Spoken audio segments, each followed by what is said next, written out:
guys, today's tip of the week is all about pattern matching, and specifically with giant Pendleton patterns. Why pattern matching? Well, it's kind of fun, and there's more than one way to do it, and I just thought I'd walk you through my thought process on a couple of chairs that I have in my showroom. They're client pieces, so they're not for sale, but I just think it's kind of a fun discussion.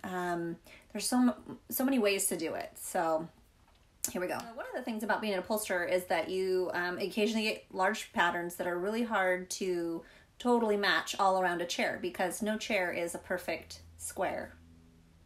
Did that rhyme? Anyway, so sometimes when you're going around the arms or the back, if there's an angle, it just doesn't meet up.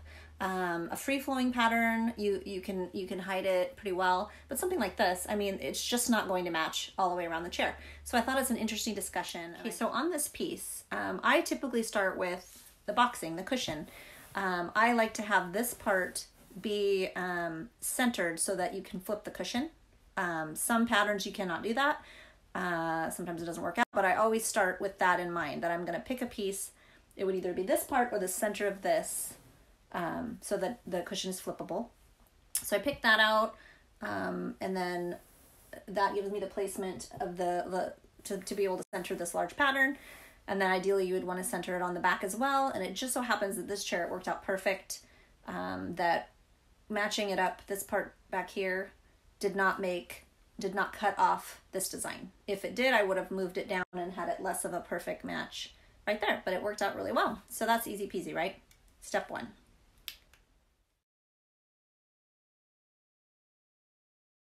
Figure that out, you take the fabric and you lay it on the chair and you figure out which looks best. This piece I have cut for something else, but anywho. So see, if I had done this where this was centered so I could flip, it would have looked like that. It would have started the diamond again and gone up the back, but then you wouldn't have it centered. So that's why I decided not to do that. And see how it's very bold, right? But by using this, that calms it down a little bit. Okay, and another choice that we made was to use solid black for the piping. Two reasons for that. Matching that is a bear, trust me. But also, this fabric's really thick, and the solid that they sell is thinner. So then there's just less bulk, and it just calms everything down to have just the solid black piping.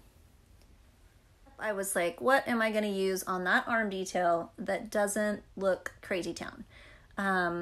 I was looking for the calmest part lint of the pattern, because this is pretty bold, and I ended up going with that instead of matching this like that, because you really can't, because it's curved. It's not going to match everywhere, so why not just totally not match it?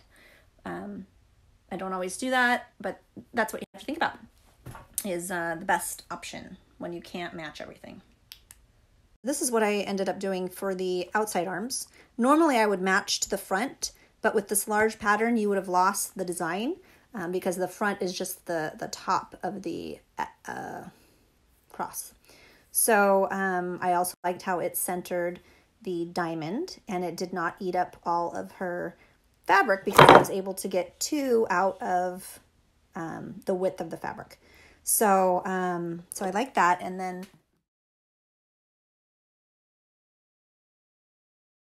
And then the inside arms I matched, excuse me, to the outside arms, because I liked how this 3 diamonds comes over and matches those. They're like arrows, not diamonds. And it's calm because there's a lot of black. But also I could have repeated this is what you usually do, this part. But I think that would have been busier. So this was a little more calming. That's what I ended up going with. So yeah, all these things to think about. It's so much. Just a couple things about Pendleton. It's thick.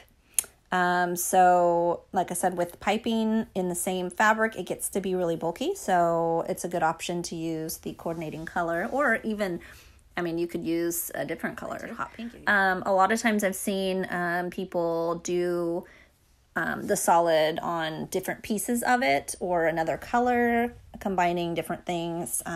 That's really fun too. So it sews up really nicely. You do when you're pulling on it, you can get a little distorted on your pattern. It's not like it stretches, it just like distorts in a weird way. So that's something to watch for. I was a little bit afraid of, because these arms are sewn and then put on, pulled and stapled.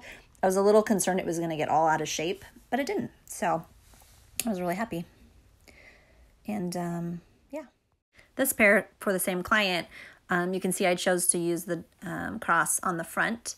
And then I also, this is visible from the side because of the open arms. And so I had to do a lot of piecing to make that work.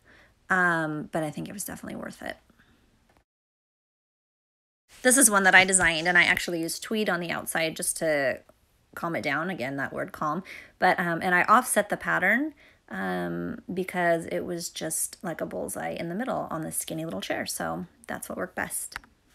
I love working with Pendleton. They're always really bold, beautiful patterns, and they're just a fun fabric to work with.